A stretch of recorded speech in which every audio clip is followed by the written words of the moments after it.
Polres Kebumen diminta usut dan tangkap para pelaku penganiayaan wartawan. Kebumen, www.sabaranyus.com. Kebumen, buntut dari penganiayaan salah satu wartawan dari media siaran Indonesia.com yang bernama Wahyu Hidayat, yang terjadi pada Jumat malam di kediamannya yang dilakukan oleh sekelompok orang tak dikenal yang berjumlah kurang lebih sekitar 20 orang. Aksi solidaritas. Atas kejadian tersebut maka puluhan wartawan dari berbagai media dari berbagai daerah menggeruduk Polres Kebumen untuk mempertanyakan kasus pengeroyokan wartawan tersebut pada Rabu, tanggal 6 November tahun 2024. Hal tersebut dilakukan sebagai wujud solidaritas sesama profesi karena apapun bentuknya jurnalis dalam bekerja di lapangan dilindungi oleh undang-undang dan sebagai pilar keempat di negara ini.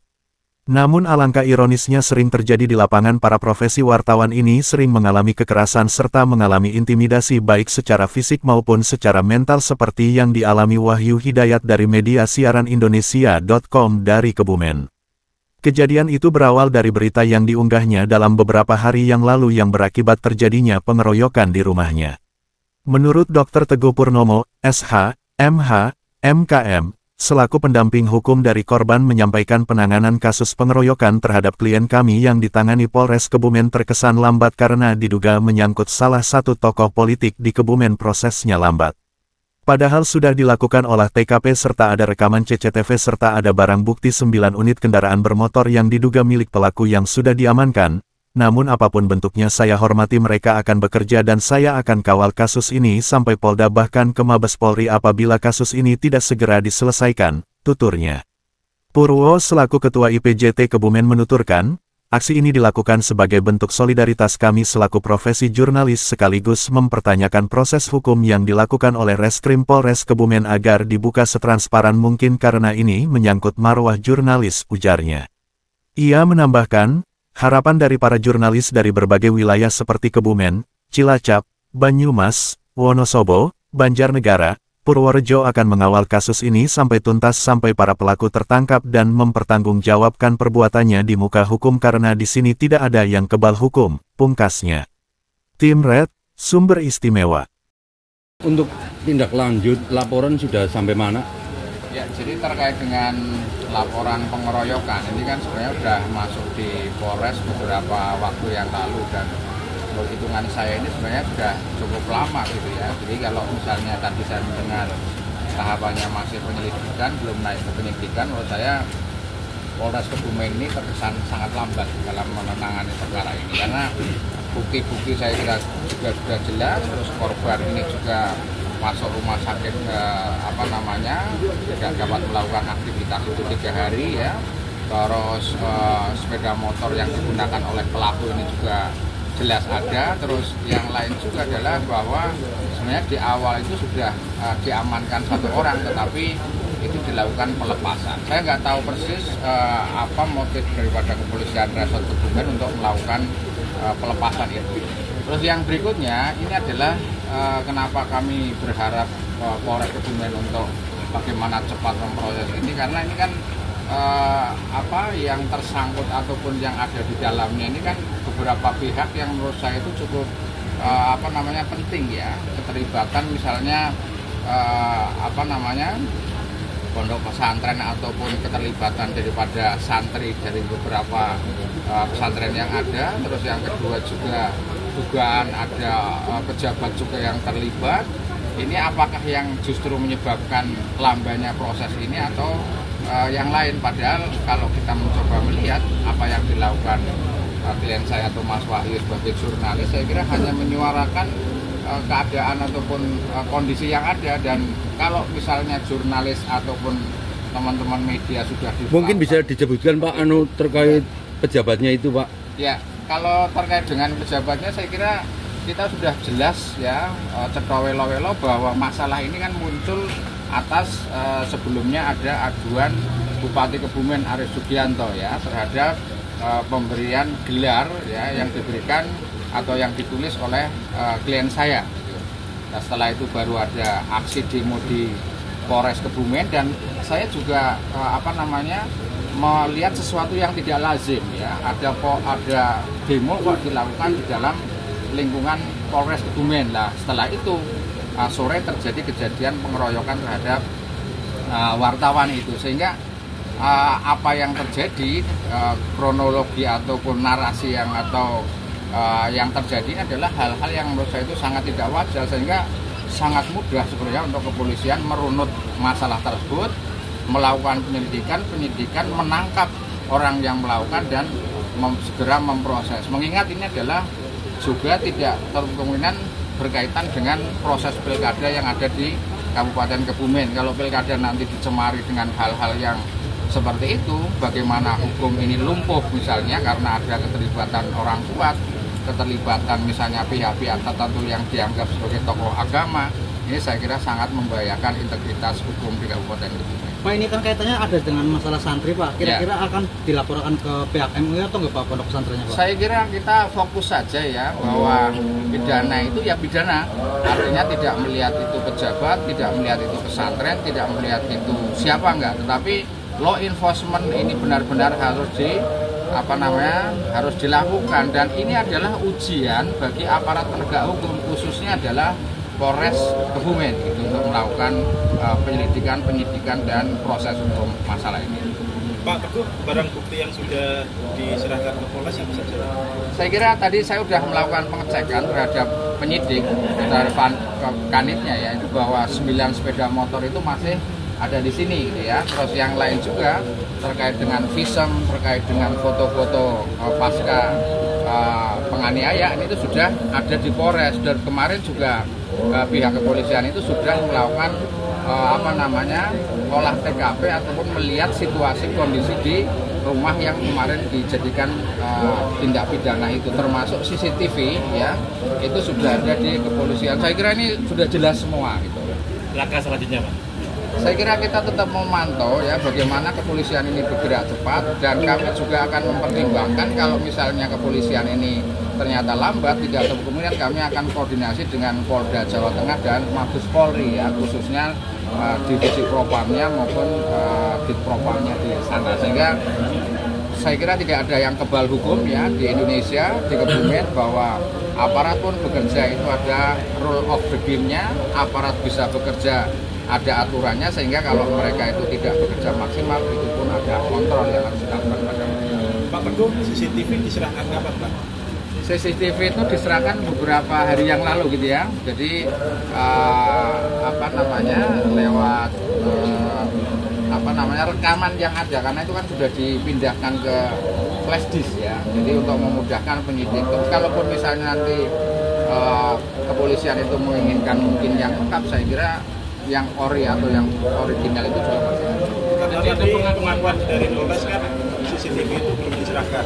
Ya kalaupun misalnya ada pengakuan atau pernyataan seperti itu, saya kira tidak terus tidak harus kita permisi terhadap kerja kepolisian. Harusnya kepolisian itu malah mengambil dari awal. Kenapa misalnya sampai lalai seperti itu ya, sehingga itu sama sekali tidak akan melemahkan ya bahwa publik, bahwa masyarakat itu yang dianggap lengah. Justru kepolisian yang lengah. Harusnya kalau begitu ada kejadian, CCTV diamankan, terus bukti diamankan, tersangka diamankan, tidak terus malah abai seperti saat ini gitu. Jadi sama sekali itu tidak menjadi alasan pemaaf atau pembenar bagi pihak kepolisian. Pak, tadi disebutkan kan ini soal masalah perkara ini kan ada sangkut pautan dengan pilkada, Pak. Ya. Ya kan, apalagi calon ini kan termasuk sebelumnya kan mencalonkan diri sebagai bupati kan. Ya. Nah, kira-kira harapan untuk Polres sendiri? Saya kira ini adalah sekali lagi test case ya, bahwa kepolisian itu bisa melakukan penegakan hukum terhadap masalah apapun, tidak terpengaruh sama penguasa, tidak pengaruh misalnya Purbalingga, Banyumas. Sebelumnya saya perkenalkan, nama saya Ibtu Aksar Rizky Ardana, Kanit Tipiter saya.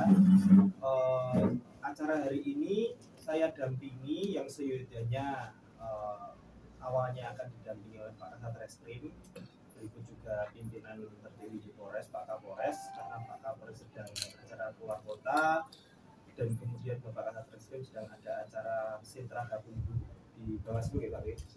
Akhirnya saya selaku penyidik di sini kalau perwira disuruh mendampingi, diperintahkan untuk mendampingi Pak Kanit Tidung yang saat ini sedang menangani laporan tentang dugaan tindak pidana pengeroyokan yang terlapornya Saudara Jamal. Untuk pelapornya, pengadunya Wahyu Nur Hidayat bin Mardiono, leres ya. Jadi saya di sini akan bacakan gambaran umum karena saya di sini bukan unit yang menangani. Saya di sini hanya perwira yang ditunjuk untuk nemenin audiensi rekan-rekan sekalian. Nanti untuk secara khususnya ada pertanyaan apa nanti dengan Pak Urip, nanti saya bantu jawab juga karena saya akan menjadi teman-teman di sini sampai selesai audiensi ini. Jadi untuk rekan-rekan ketahui pelapor atas nama Wahyu Nur Hidayat bin Mardiono untuk laporan pengaduan pada tanggal berapa Sabtu ya? Pada tanggal Minggu 27 Oktober. Untuk lokus atau lokasi dari keterangan yang sudah didapat itu di rumah milik adik saksi bernama Zainuddin Nur Rohman yang beralamat di Jalan HM Sarbini nomor 11 Kelurahan Bungirjo RT 6 RW 2.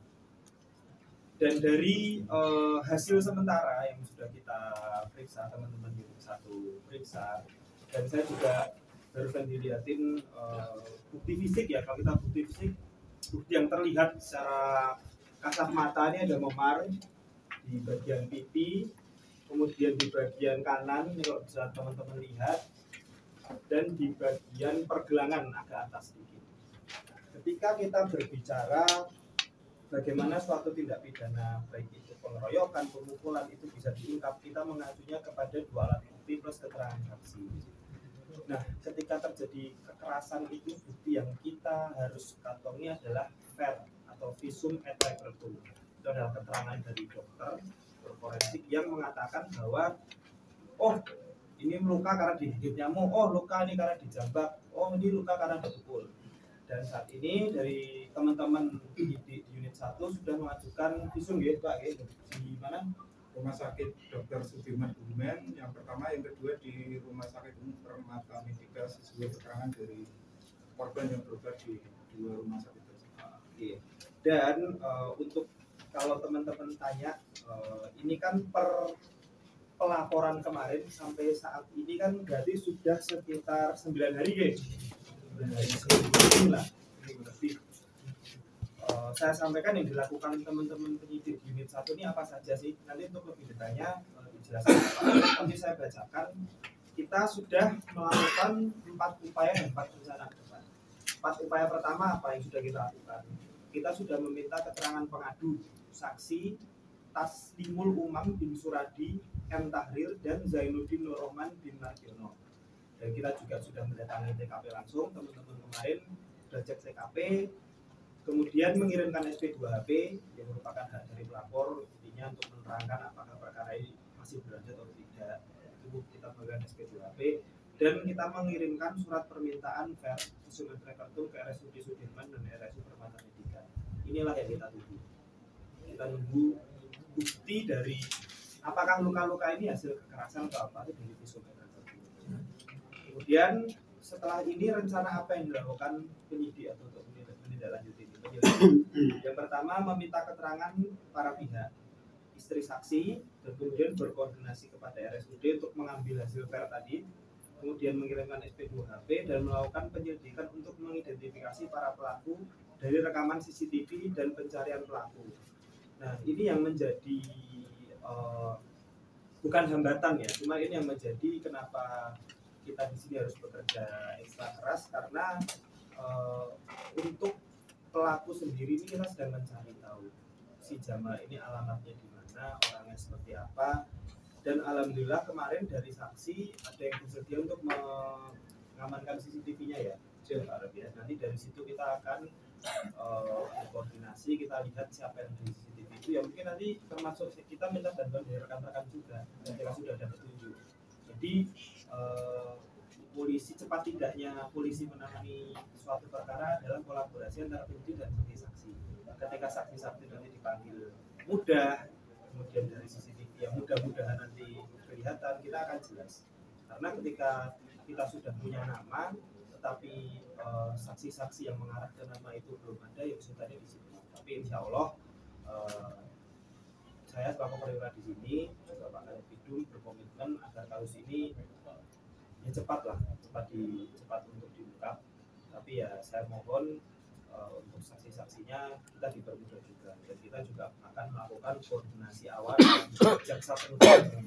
Ini koordinasi awal itu terkait nanti penerapan pasalnya, tentu kita akan bahas nanti ketika dari terlapor sudah bisa kita identifikasi siapa, kita panggil di sini perannya seperti apa, baru kita bisa mengidentifikasi pasal yang mau kita sangkakan apa, seperti itu.